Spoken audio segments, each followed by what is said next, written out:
Ilan po sa malalaking hamon ngayon para sa bagong talagang Chief Justice Maria Lourdes Sereno ay ang pag-usad ng mga kaso at pagpapanumbalik ng tiwala ng publiko sa hudikatura.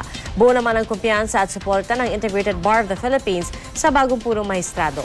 May ulat on the spot si Jam Cesante. Jam?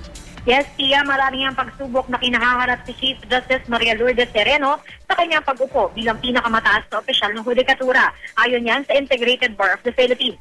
Ani IBT National President Roan Libarrios, pangunahing kailangan patunayan ni Sereno ay ang pagiging independent niya sa Aquino administration kahit si Pangulong Noynoy Aquino ang nagtalaga sa kanya sa pwesto. Yan daw kasi ang pangunahing agam-agam ng ilang grupo tungkol kay Sereno na siya ring unang appointee ni Aquino sa Korte Suprema. Tiwala naman daw ang IBT na mapapatunayan ni Sereno ang kanyang sarili dahil meron naman daw itong record ng pagiging tapat sa ligang batas at matatag na pananampalataya sa Diyos. Isang hamon din ang pagpapabilis ng pag-usad ng mga kaso at pagpapanumbalik ng tiwala ng publiko sa hudikatura. Pero aminado si Libarrios na mahihirapan si Sereno na simulan ng reforma kung hindi niya makukuha ang suporta ng mga maestrado na nakatatanda sa kanya. Understandable daw kung may mga senior justices na hindi nagustuhan ng pagtalaga kay Sereno bilang Chief Justice dahil isa siya sa pinakabata at pinakabago sa Korte Suprema. Kaya isang hamon daw kay Sereno ay ang pagkuha ng tiwala at respeto ng senior justices. Sa kabila ng mga hamon kay Sereno, positibo naman daw ang IBT sa kanyang pagkakatalaga dahil sa kanyang youthful idealism na isang indikasyon na talagang magtatrabaho daw talaga si Sereno para magdala ng reforma sa hudikatura. Yeah? Jam, isa sa mga naging batikos sa pagtatalaga kay Chief Justice Maria Lourdes Sereno ay ang haba ng kanyang termino dahil halos 18 taon ito. Ang IBP ba walang nakikitang problema sa ganito kahabang termino?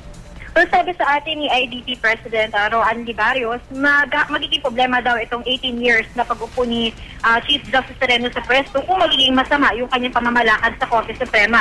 Pero nagtitiwala naman daw sila na magiging maganda ito at punong-puno raw ng posibilidad para mabago ni Sereno yung mga nagiging problema nga sa hudikatura. Yeah? At Jam, yung nabanggit mo na mga nais makita o maipatupad ng IBP mula kay Chief Justice Sereno. Meron ba silang balak na makipag-unayan o ipaabot ang kanilang mensaheng ito kay Chief Justice Sereno? Actually, bago pa raw nila kasi bago pumili si Pinoy ng tatalaga niyang Chief Justice, ay kinausap din ng mga IDP yung mga nominado sa pagka-Chief Justice at isa sa mga nakausap nila at si Chief Justice Sereno, ay si Sereno na dating Associate Justice at nagkaroon na nga sila ng sense kung ano yung mga balak gawin ni Sereno pagka naupo siya bilang Chief Justice. At sa Miraculous daw ay merong parang assembly itong IDP kung saan isa sa mga guest speaker ay si Chief Justice Sereno. Ito yung magiging unang pagharap ni Sereno sa publiko bilang Chief Justice kung saan inaasahang kabilang sa mga sasabihin nga ay mga plano niya para sa hudikatura. Yes? Maraming salamat, Jam Cesante.